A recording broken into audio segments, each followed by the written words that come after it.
جی السلام علیکم، امید کرتا ہوں کہ آپ سب لوگ خیریت سے ہوں گے۔ اپوزیشن نے حکومت کے خلاف تحریک عدم اعتماد جمع کروا دی ہے،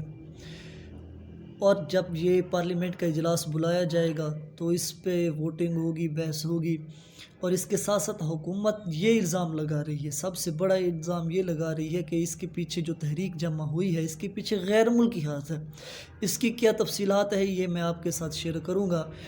اور اس کے ساتھ ساتھ تحریک عدم اعتماد پیش کر دی گئی ہے تو یہ کس حد تک کامیاب ہوگی یا نہ ہوگی، اس کے حوالے سے تھوڑی سی تفصیلات میں آپ کے ساتھ شیئر کروں گا۔ جس طرح میں نے آپ کو بتایا کہ حکومت اس چیز کا الزام لگا رہی ہے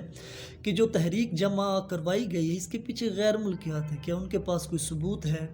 جو یہ دعویٰ کر رہے ہیں؟ شہباز گیل صاحب نے کل بھی یہ بات کی تھی، آج جب تحریک عدم اعتماد جمع کرائی ہے تو اس کے بعد انہوں نے جو نیوز چینل پر لائیو بیٹھ کر یہ بات کی، اس بات کا دعویٰ کیا کہ اس کے پیچھے غیر ملکی ہاتھ ہے۔ عمران خان صاحب بھی اس چیز کا ذکر کر چکے ہیں کہ اس کے پیچھے غیر ملکیات ہے۔ اچھا، کچھ دن پہلے نا ایک پاکستان آرمی کے ایک جرنل، ریٹائر جرنل نے ایک ٹویٹ کی تھی، جرنل ہارون اسلم نے۔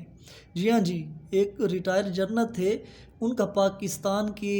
آرمی چیف کے لیے بھی ایک وقت تھا ان کا نام آیا تھا، تو انتہائی ذمہ دار آدمی ہیں وہ۔ ان کے کچھ دن پہلے میں ٹویٹ بھی پڑھ رہا تھا، انہوں نے ایک ٹویٹ کی تھی کہ کیا آپ یہ سمجھتے ہیں کہ جو حکومت کے خلاف تحریک چلائی جا رہی ہے یہ قومی سطح پر ہو رہی ہے؟ ایسا نہیں ہے، اس کے پیچھے امریکہ اور اس کی اتحادی ہیں۔ انہوں نے ریکویسٹ کی کہ پاکستان کی ایجنسیوں سے کہ اس حوالے سے حکومت کا ساتھ دیں پاکستان کی ایجنسیاں، لیکن جب انہوں نے اس پر بات کی اس کے بعد حکومتی وزراء نے اس کے اوپر پراپر بات کی، اب یہ بیانیہ بڑا زور پکڑتا جا رہا ہے۔ اب دوسری طرف اپوزیشن یہ کہہ رہی ہے کہ یہ ان کو بس ایک بہانہ ملا ہوا ہے تحریک کا کہ اس کے پیچھے غیر ملکی ہاتھ ہے، ایسا کچھ بھی نہیں ہے۔ اچھا، اب یہ بات دوسری بات یہ ہے کہ یہ تحریک کامیاب ہوگی یا نہ ہوگی جو تحریک جمع کروائی گئی ہے، کیونکہ اب میں نے ایک جرنلسٹ سے جب بات کی تھی نا، ایک ذمہ دار جرنلسٹ سے جو میرے ذرائع ہیں مختلف، جب کیونکہ حکومت اور اپوزیشن ایک دوسرے پہ بڑا نظر رکھتی ہے، ایک دوسرے سے میسیجز ہوتے ہیں، یہ لیک بھی ہو سکتے ہیں،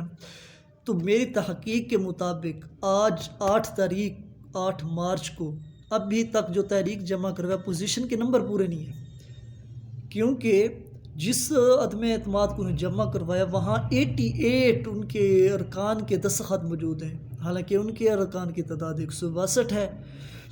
اگر 162 کے بھی دستخط ہوتے تو تحریک میں جان ہوتی، بندہ کہنے تک ہوتا کہ ہم حکومتی وزراء کو بھی توڑ دیں گے۔ اب دوسری طرف حکومتی وزراء یہ کہہ رہے ہیں کہ ہم اپوزیشن کے بندے ہمارے ساتھ ہیں۔ میری ایک جرنلسٹ سے بھی اس حوالے سے بات ہو رہی تھی کہ حکومتی اس حوالے سے جو تحریک جمع کروائی جا رہی ہے اس کے حوالے سے کیا تفصیلات ہیں، تو انہوں نے بھی یہی بتایا کہ حکومتی ذرائع کا یہ دعویٰ ہے، وزراء کا یہ دعویٰ ہے کہ اپوزیشن کے 7 بندے ہمارے ساتھ ہیں، جس میں JUIF کا بھی ایک وزراء ہے، وہ بھی ان کے ساتھ ہے، ان کا ایک بندہ ان کے ساتھ ہے۔ اچھا، ایک دوسری بات، میری ایک جرنلسٹ سے انسٹاگرام پہ بات ہو رہی تھی، میں نے ان سے پوچھا کہ یہ جو جنرل صاحب نے بات کی ہے کیا یہ کس حد تک صحیح ہو سکتی ہے، کس حد تک نہیں، تو انہوں نے زیادہ تو مجھے نہیں بتایا۔ انہوں نے یہ کہا کہ کیا آپ نے یہ کبھی سنا ہے یا دیکھا ہے کہ پاکستانی سفیر کسی غیر ملک میں کسی اپوزیشن سے مل رہا ہو جہاں کوئی تحریک چلائی جا رہی ہو، جہاں یہ تحریک عدم اعتماد لائی جا رہی ہو؟ میں نے کہا میں نے تو ایسا کبھی نہیں دیکھا، شاید ہوا ہوگا، نہ میں نے سنا ہے۔ انہوں نے کہا ایسا نہیں ہوتا، یہ جو سارا تحریک اور اپوزیشنی ارکان کا ان سے غیر ملکی سفیروں سے ملنا اس چیز کی طرف اشارہ کرتا ہے کہ غیر ملکی ہاتھ اس میں ملوث ہیں۔ اچھا، دوسری یہ تو بات ہوگی تحریک تک۔ اچھا، دوسری بات یہ ہے کہ حکومت یہ کہہ رہی ہے کہ اپوزیشن کو سب سے بڑا خوف جو ہے وہ 2 چیزیں ہیں کہ ان 2 چیزوں کے ہونے سے پہلے عمران خان کی حکومت کا خاتمہ کیا جائے۔ وہ ان میں سے ایک چیز ہے EVM۔ جی ہاں جی، EVM سے الیکشن ہوں گے، اور اس سے اگر الیکشن ہوئے تو دھاندلی کا سارا سین بھی ختم ہو جاتا ہے، کیونکہ اس پہ جو سین چل رہا ہوتا ہے، ایک آدمی 3 4 4 8 8 ووٹ ڈال رہا ہوتا ہے، اس پہ وہ سین چل بھی نہیں سکتا، وہ سارا الیکٹرانک سسٹم ہے، الیکٹرک مشین ہے۔ اور دوسرا سب سے بڑی جو اپوزیشن کو تحفظات ہیں وہ یہ ہیں عمران خان کی حکومت سے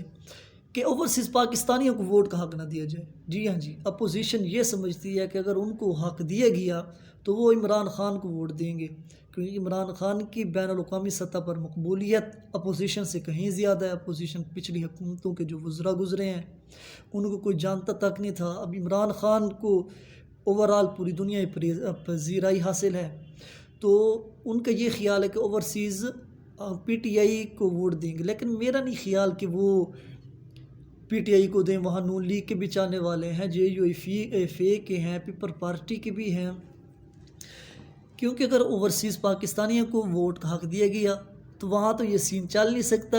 جیسے یہاں چلا گیا، کسی کو نوکری کا جھانسا دے کے ووٹ لے لیا گیا، پوری برادریوں کے ووٹ خریدے جاتے ہیں، کسی کو موٹر سائیکل کا، کسی کو بریانی کے پلیٹ کا۔ یہ دیکھ پچھلی حکومتیں کرتی رہی ہیں، اس طرح سے ووٹ خریدتے تھے، لیکن اوورسیز کو اگر حق دیا گیا ان تو خرید نہیں سکتے۔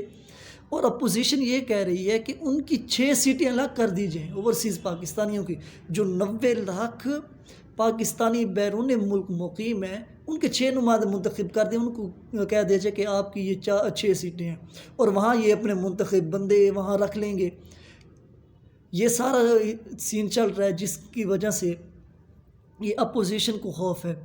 اگر یہ تحریک عدم اعتماد ناکام ہوتی ہے تو حکومت اور مضبوط ہو جائے گی۔ جو اپوزیشن یہ تاثرات دے رہی تھی کہ پی ٹی آئی کو پذیرائی عوام میں نہیں ہے، لیکن اب جو حالیہ اس میں میلسی میں جو جلسہ ہوا ہے اس میں جو یہ میلسی میں جلسہ ہوا ہے اس پہ اگر دیکھا جائے تو یہاں سے پتہ چلتا ہے کہ پی ٹی آئی کی عوام میں کیسی مقبولیت ہے۔ تو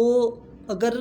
تحریک جمع ہو گئی، اوورسیز پاکستانیوں کو ووٹ کا حق بھی دیا گیا، اگلا الیکشن ای وی ایم سے ہوا، تو اپوزیشن کے چانسز نہیں ہے کہ میرا نہیں خیال کہ اگلے 5 سال اپوزیشن یا عمران خان کی حکومت کا خاتمہ ہو۔ اپوزیشن نہیں لے سکتی اگلے سال بھی حکومت، اگلے 5 سال۔ تو تحریک عدم اعتماد جمع ہو چکی ہے، تو اب دیکھتے ہیں کہ کیا سیاسی حالات آتے ہیں۔ جو تفصیلات ہوں گی میں آپ کے ساتھ وقتاً فوقتاً شیئر کرتا رہوں گا۔ امید ہے کہ آپ کو یہ ویڈیو پسند آئی ہوگی۔